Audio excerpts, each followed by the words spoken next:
Minerva पाठशाला में आप सभी का स्वागत है और आज हम स्टार्ट करेंगे इकाई 7। इकाई 7 है हमारी ज्यामितीय अवधारणाएं।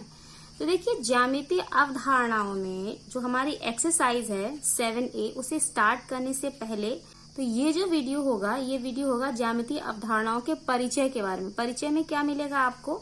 देखिए, बिंदु क्या होता है, संरेख बिंदु किसे कहते हैं, या फिर एक रेखीय बिंदु क्या होते हैं, एक बिंदुगामी रेखाएं क्या होती हैं, तल समतल के गुण क्या होते हैं, बंद और खुली आकृतियां क्या होती हैं। ये जो पॉइंट्स दिए हुए हैं 1, 2, 3, 4, 5, पहले हम इन्हें डिटेल में समझेंगे। इन्हें समझना इसलिए जरूरी है क्योंकि जब हम एक्सरसाइज अपनी स्टार्ट करेंगे तो उसमें इन्हीं सभी के बारे में बात की जाएगी।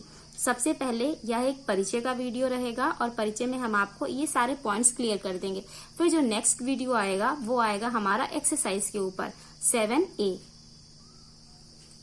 तो हमारा जो फर्स्ट पॉइंट है, कह रहा है बिंदु किसे कहते हैं। तो बिंदु का मतलब सिर्फ इतना होता है, जैसे अगर कोई आपका पॉइंट रखा हुआ है इस तरीके से ज्यामितीय में, तो वो कहलाएगा बिंदु।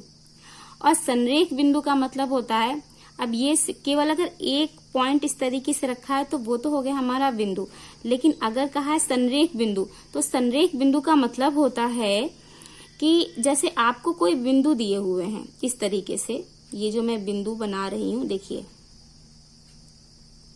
ये कुछ बिंदु हैं। इन बिंदुओं में संरेख बिंदु कौन से हैं? संरेख का मतलब होता है एक ही रेखा पर जो बिंदु हो वो कहलाएंगे संरेख बिंदु। तो ये देखिए, ये वाले जो बिंदु थे इनका अगर मैं नाम रख दूं A, B, C, D, 4 बिंदु ये थे। एक ये है बिंदु, एक ये है और एक ये है, एक ये है। तो इनमें संरेख बिंदु कौन कौन से होंगे? तो ये जो एक ही रेखा में ये वाले जो बिंदु हैं ये हो गए हमारे संरेख बिंदु। यहाँ पर क्या, ये और ये एक रेखा में है तो ये हो सकते हैं संरेख, या फिर ये जो एक रेखा में बिंदु होंगे वो हमारे कहलाएंगे संरेख बिंदु। अब ये सारे बिंदु इन बिंदुओं से अलग हैं और ये वाले सारे एक ही रेखा में हैं, तो एक ही रेखा में होने वाले बिंदु हो गए संरेख बिंदु। फिर हो जाएगा हमारा एक बिंदुगामी रेखाएं।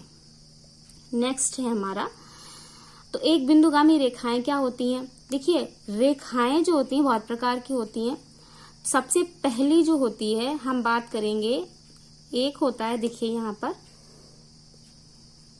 फर्स्ट, एक तो होती हैं रेखाएं हमें इस तरीके से दी जाएंगी, ये एक रेखा ऊपर एक रेखा नीचे, ये हो गई, माना इसका नाम रख दिया AB और इसका नाम रख दिया हमने CD।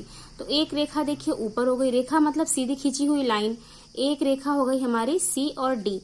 ये रेखाएं अगर इस तरीके से होती तो इनको कहते हैं हम समांतर रेखाएं।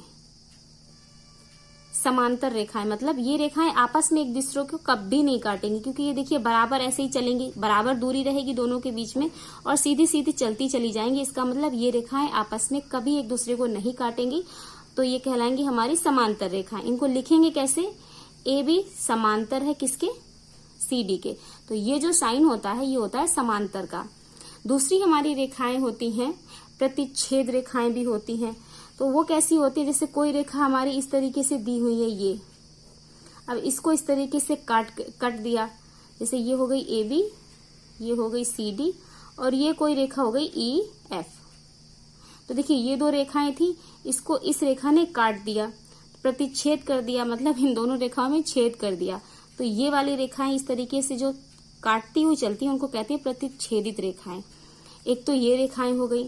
फिर कुछ रेखाएं ऐसी होती हैं, देखिए थर्ड पॉइंट है, कुछ रेखाएं इस तरीके से होती हैं, इस तरीके से एक ही पॉइंट होता है और इस तरीके से ये देखिए रेखाएं हैं। अब देखिए एक ही पॉइंट है, इससे एक रेखा ये जा रही है, एक रेखा ये जा रही है, एक रेखा ये जा रही है और एक रेखा ये जा रही है। मेन फोकस हमें इस पे करना है कि यहाँ पर ये पॉइंट है और इसी से सारी रेखाएं होती हुई जा रही हैं। एक बिंदु हो गया, एक, अब ये देखिए नाम लिखा है एक बिंदुगामी। एक बिंदुगामी मतलब गमन करने वाली, मतलब जाने वाली। तो देखिए एक ही बिंदु से सारी रेखाएं जा रही हैं, तो इस तरीके की रेखाएं हमारी कहलाएंगी एक बिंदुगामी रेखाएं। तो ये हो जाएंगी हमारी एक बिंदुगामी रेखाएं। नेक्स्ट पॉइंट है हमारा तल, मतलब समतल के गुण। समतल का मतलब क्या होता है? जिसका तल एकदम समान हो, तल समान हो। और एक चीज और, जैसे अगर कोई दो पॉइंट है, जैसे ये दो पॉइंट है, इनके बीच में केवल एक ही रेखा हो सकती है। तो एक रेखा ये हो गई। फिर यहां से यहां तक अगर कोई पॉइंट खींचेंगे तो एक रेखा ये हो जाएगी।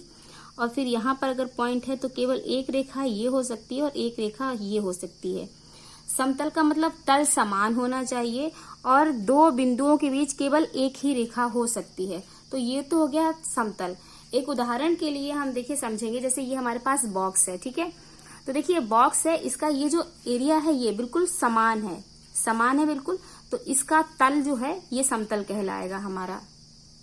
ऐसे ही कुछ भी ले सकते हैं, जैसे दीवार होती है, दीवार के चार कोने अगर उनको देखो, उसके बाद जो बीच का जितना भी एरिया होता है वो पूरा क्या होता है, समतल होता है। वो भी पूरा समान तल होता है, कुछ भी उबड़ खाबड़ नहीं होना चाहिए उसमें, बिल्कुल सरफेस एकदम, तल एकदम चिकना होना चाहिए, वो हमारा कहलाएगा समतल, मतलब समान तल।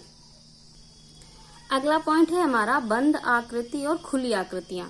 तो नेक्स्ट देखिए, बंद का मतलब क्या होता है, दो प्रकार की आकृतियां होती हैं, बंद आकृति और खुली आकृति। कैसे पहचानेंगे बंद आकृति और खुली आकृति के बारे में, अगर कोई भी ये है बंद आकृति,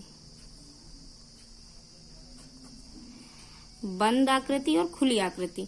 बंद आकृति और खुली आकृति को कैसे पहचानेंगे हम, कोई अगर आकृति जिस बिंदु से शुरू होती है और उसी बिंदु पर समाप्त हो जाती है तो वह कहलाएगी बंद आकृति। जैसे देखिए अगर हम इस सर्किल की बात करें तो देखिए ये पूरा यहाँ से शुरू हुआ और यहीं पर बंद हो गया, तो ये कहलाएगा बंद आकृति।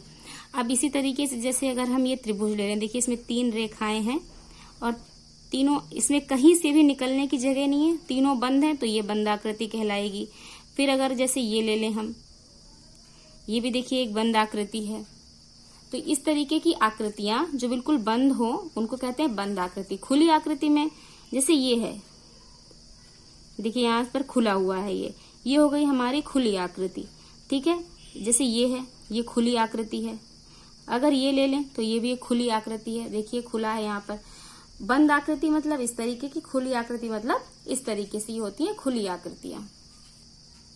अब हम बात करेंगे कुछ आकृतियों के बारे में, जिनके बारे में आपको पढ़ना पड़ेगा ज्यामिति में आगे चल करके, आगे की एक्सरसाइजेज में। अगर 6 में नहीं होगी तो 7th में होगी, पर आपको पता होना चाहिए कुछ आकृतियों के बारे में। तो देखिए जो पहली आकृति होगी हमारी, पहली आकृति है हमारी घन। अब घन किस तरीके का होता है, तो घन के बारे में जब हम बात करेंगे, आपने देखा होगा लूडो का पासा, लूडो का पासा आपने देखा है, तो उसमें क्या होता है, उसकी चारों जो भुजाएं होती हैं वो एकदम बराबर होती हैं।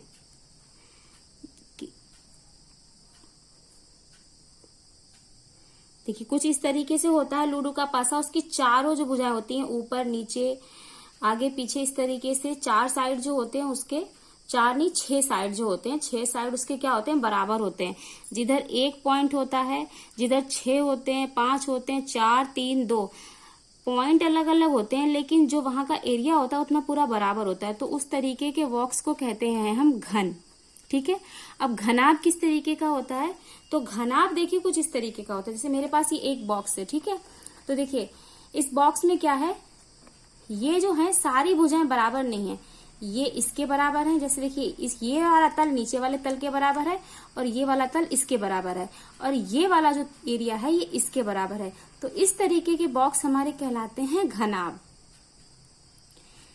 घनाभ किस तरीके का होगा डिजाइन में, देखिए ये इस तरीके का थोड़ा सा होता है,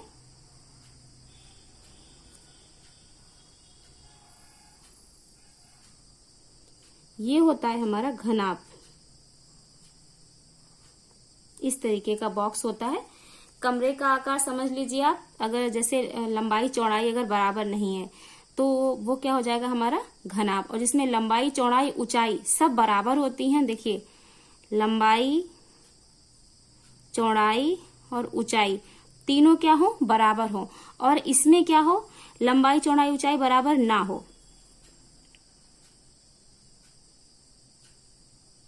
और घनाभ में क्या होता है, देखिए ऊपर वाली सतह नीचे वाले के बराबर है, आमने सामने के बराबर होती है, तो वो हमारा हो जाता है उस तरीके से घनाभ।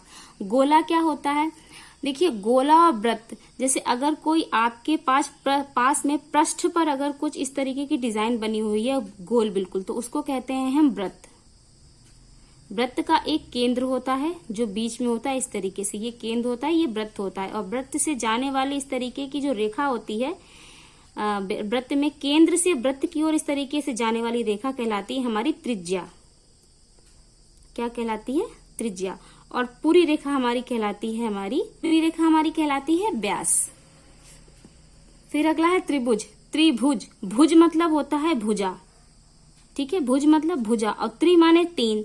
तीन भुजाओं से बनने वाली आकृति को हम कहते हैं त्रिभुज। तो चाहे वो इस तरीके से हो तो ये भी त्रिभुज हो जाएगा। तीन भुजाएं इस तरीके से जब मिलकर के एक आकृति बनाती हो तो उसे कहते हैं त्रिभुज। चतुर्भुज, जो चार आकृतियों से मिलकर बना हो। तो चार आकृतियों से मिलकर जो बना होगा, मतलब चार रेखाओं से, चार भुजाओं से जो मिलकर बना होगा, सॉरी। चतुर्भुज मतलब जो चार भुजाओं से मिलकर बने। त्रिभुज मतलब जो तीन भुजाओं से मिलकर बने।